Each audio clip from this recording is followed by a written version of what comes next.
8 طرق للاقتراح في اللغة الإنجليزية. يعني إزاي تقترح على صاحبك مثلا مكان، وصفة، أكلة، أو ترشح له حاجة، أو تنصحه بحاجة معينة. ده اللي احنا هنتعلمه النهاردة مع بعض بطرق سهلة ومبسطة.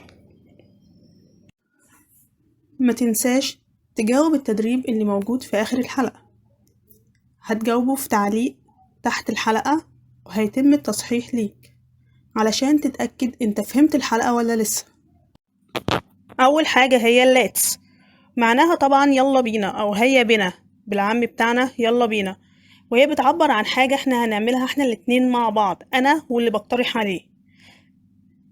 let's بيجي معاها أو بعدها على طول مصدر، يعني الفعل اللي هنعمله بدون أي إضافات في حالته الأصلية زي ما هو، ما بنغيرش فيه أي حاجة.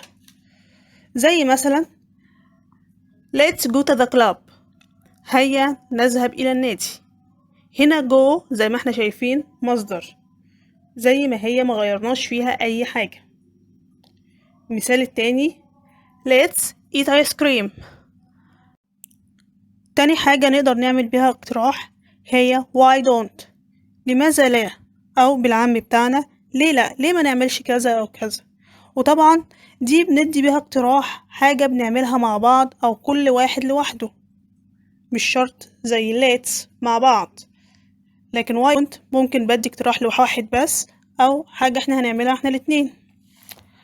طبعا زي ما احنا شايفين why don't لازم يجي بعدها فاعل اللي هيعمل الاقتراح، سواء انت، احنا، اي حد، المهم يجي بعدها فاعل، وبعد الفاعل هيجي بعدها المصدر.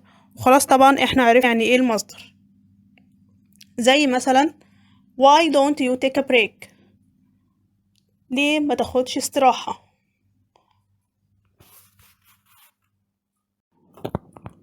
عندنا حاجة مهمة لازم ناخد بالنا منها، هي ايه what about، هي how about، الاتنين زي بعض وبيتعاملوا بنفس الطريقة، يعني الاتنين واحد في كل حاجة. يعني مثلا الاتنين بيجي وراهم اسم، أي اسم، زي ما أقول how about Jack، هنا جه الاسم وراهم جاك. هي لو قلت what about Jack، وهي الاتنين معناهم ماذا عن جاك. كذلك الاتنين بيجي وراهم ضمير، أي ضمير بقى، سواء مثلا you him us them، أي ضمير. زي ما أجي أقول what about you، هي لو قلت how about you. ولو هيجي وراهم فعل يبقى لازم أحط له ing عشان يتحول للاسم. يبقى لما أحط ing الفعل ده هيتحول عندي لاسم. زي ما أقول how about going to the zoo، هنا going حطت لها ing بقت going، بدل جو يعني يذهب، لكن دلوقتي going يعني الذهاب. وزي ما قلنا الاتنين بنستخدمهم للاقتراح.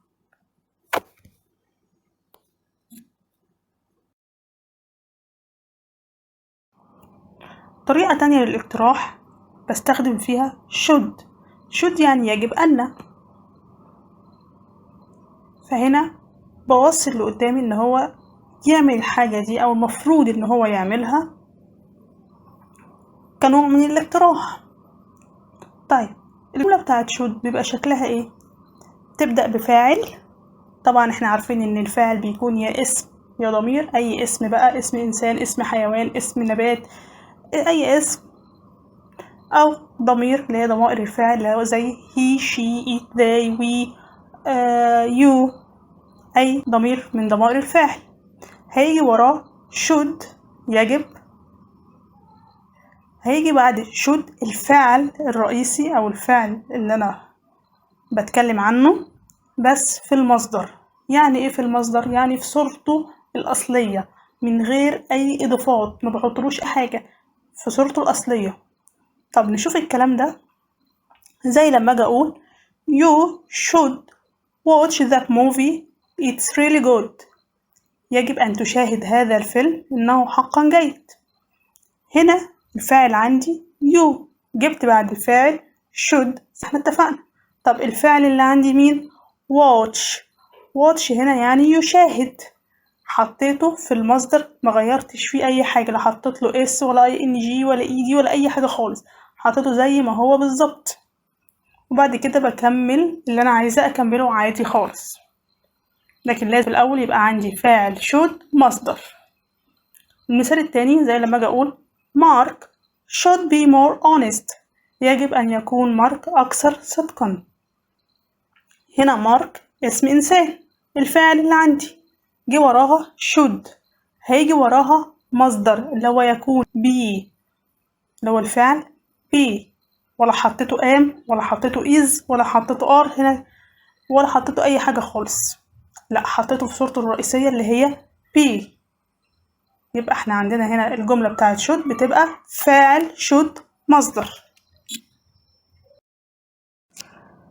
دلوقتي انا لو عايزة اقترح على حد اقتراح بدل الاقتراح بشود، لا عايزة اغيرها شوية واخليه ابين ان انا منحازة للاقتراح ده، او اقترح عليه بلهجة قوية شوية ابين فيها انحيازي ليه او تدعيمي للموضوع. اقترحه ازاي؟ هشيل شود واحط نيد. بس تعالوا نشوف الجملة هيبقى شكلها ايه. زي المثال اللي معايا دلوقتي You need to see that movie. It's amazing. You need to see that movie. It's amazing. أنت بحاجة لمشاهدة هذا الفيلم، إنه رائع. هنا الجملة بتاعتي الفاعل هو you. طيب need جه بعدها to، يبقى نخلي بالنا مع need بحط to، مش زي should ما فيهاش to، need هي اللي بحط لها to، وهيجي المصدر عندي بعد to اللي هو see، جه في الفعل سيارة في المصدر. طيب المثال التاني she needs to tell us if she's going to be late. يجب أن تخبرنا ما إذا كانت ستتأخر. طب لاحظنا إيه؟ لاحظنا هنا إن needs حطت لها s. ليه؟ عشان الفاعل عندي she، وإحنا متفقين إن في المضارع لما باجي أتكلم عن حاجة في المضارع في زمن المضارع أو زمن الوقت الحاضر مع she وهي وإت بحط للفعل الرئيسي اللي عندي s. وهسيب لكم اللينك بتاع حلقة المضارع عشان تراجعوه في آخر الحلقة، هيظهر لكم في آخر الحلقة. طيب هنا هحط لها اس مش زي فوق من غير، لا هنا عشان عندي الفاعل she. طب ليه في should ما حطيتش اس؟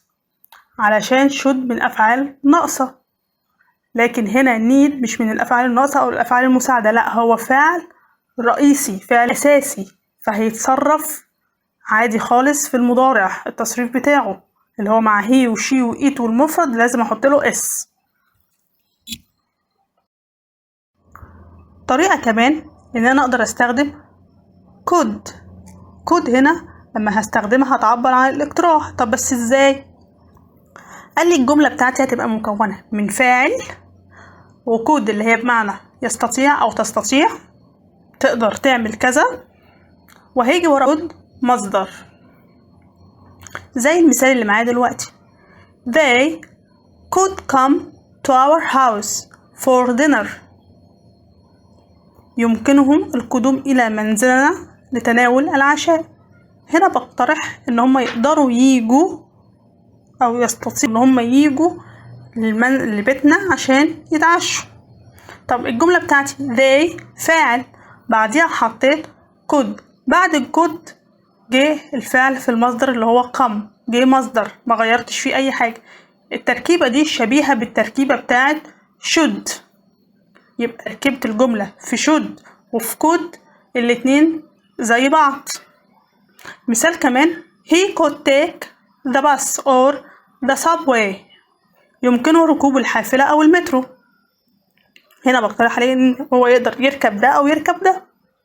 هنا برضو الجملة زي ما احنا قلنا واتفقنا هيبقى فاعل he could وبعديها take في المصدر، الفعل عندي في المصدر يأخذ في المصدر. هنا take جاية بمعنى يركب الحافلة أو يأخذ الحافلة، لا هي الأفضل إن هي يركب الحافلة، ركوب الحافلة.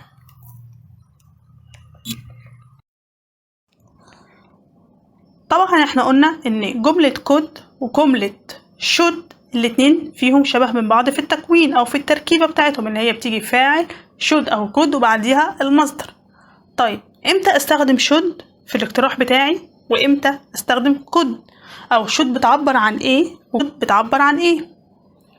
should بتعبر عن لما اجي استخدمها يبقى انا كده معناها ان انا بقترح حاجة اللي قدامي يعملها او يحاولها، فانا بقترح عليه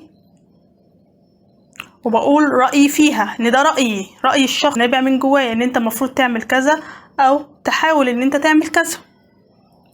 لكن could ان انا هنا بوفر له اختيار بس، لو استخدمت could يبقى معناها ان انا ده مجرد اختيار، لكن لا هو رأيي ولا هو نابع من جوايا ولا من افكاري ولا لا شايفة من وجهة نظري ان انت المفروض تعمل كذا، لا هو مجرد توفير اختيار. يبقى الفرق بين could وshould ان واحدة نابعة من رأيي الشخصي او من وجهة نظري، دي اللي هي should في اللي المفروض اللي قدامي يعمله، لكن could مجرد توفير اختيار ملهاش اي علاقة بالافكار او الرأي الشخصي. زي هنوضح الفرق بالامثلة. You should try yoga.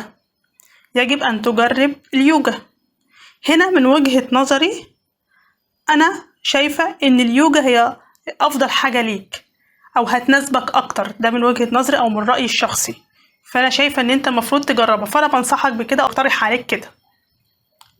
طب لو جيت استخدمت نفس الجملة بكود هيبقى ايه الفرق؟ You could try yoga. يمكنك تجربة اليوجا. هنا بحطها له اختيار، لكن انا مش عارفة هي او مش شايفة اذا كانت هتبقى افضل ليك ولا مش وجهة نظري، معرفش، هو اختيار ليك وخلاص من الاختيارات، لكن معرفش هي هتناسبك او مش هتناسبك، او مش شايفة اذا كانت هي افضل ليك او لا، مجرد توفير اختيار ليك من الاحتمالات او الاختيارات اللي موجودة. ده الفرق ما بينهم. طريقة تانية للاقتراح هي ان انا اقول له مباشرة انا بقترح عليك تعمل كذا، او انا اوصيك او ارشح لك ان انت تعمل كذا مباشرة. طب دي هقولها ازاي؟ لو عايز اقول انا بقترح عليك هقولها I suggest. طب لو عايز اقول انا اوصي بيه او ارشح لك كذا I recommend، واحط بعدها that. بعد كده بكمل جملة كاملة، فاعل وفعل ومفعول، جملة كاملة بعد that. طب زي المثال اللي هنشوفه دلوقتي I suggest that you study grammar more. أقترح عليك دراسة القواعد أكثر.